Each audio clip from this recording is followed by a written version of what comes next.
Let's bring in now former FBI agent Nicole Parker. She is a Fox News contributor. Nicole, this event is less than 24 hours old now, but the FBI wheels are already spinning, I'm sure. What's going on in terms of ballistics, psychological profiling, credit card histories, that kind of thing?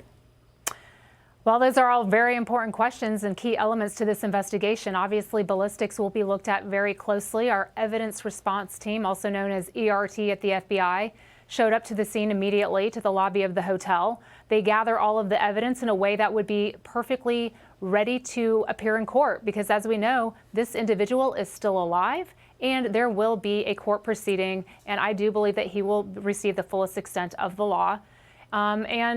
So that's very important. The way that they gather the evidence is crucial. The way that it will be investigated, the ballistics will be sent off to the Quantico lab for the FBI. And they're the best of the best, and I have no doubt that they will put together a very strong case from that regard.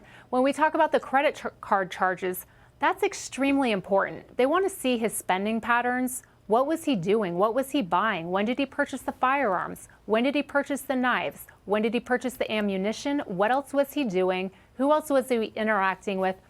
In addition to just, the credit card charges and the financial situation, they'll obviously also be looking at the digital footprint. Who was he corresponding with? What was he doing on social media? What kind of statements was he making? His emails? What kind of text messages was he exchanging? What was his call history, his contacts? Who is this individual? And with all of this being put together, the FBI will build a very solid profile. And I think it is so important that the manifesto, it will be looked at so closely by our behavioral analysis unit. That is what they do. They are the best of the best. And I understand that the Secret Service will also be putting together a profile as well. But they will be all working together cumulatively. And the manifesto, it's a treasure trove of information. I always say it. When they leave it behind, it's so important. They will be looking at his pathway to violence. What was his grievance? His ideation, the planning that he did. There was a substantial amount of planning, and then the action. They will look at it piece by piece by piece.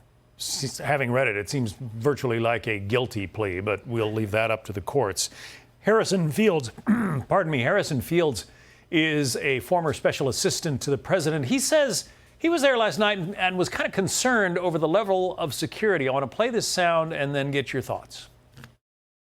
My biggest concern, and I felt this way as soon as I walked into the hotel, there was no checkpoints to get into the hotel. So in many ways, this guy could have been looking at us going in there. I was in receptions where cabinet secretaries were.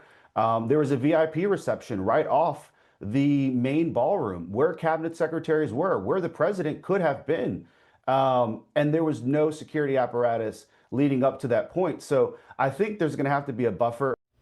That kind of thing is more the Secret Service responsibility. But as a former FBI agent, what's your assessment of the security last night?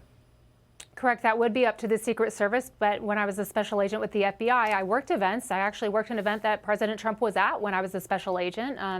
At the time, he was no longer the president. But we work very closely hand in hand on a lot of these events. But it is the Secret Service's jurisdiction.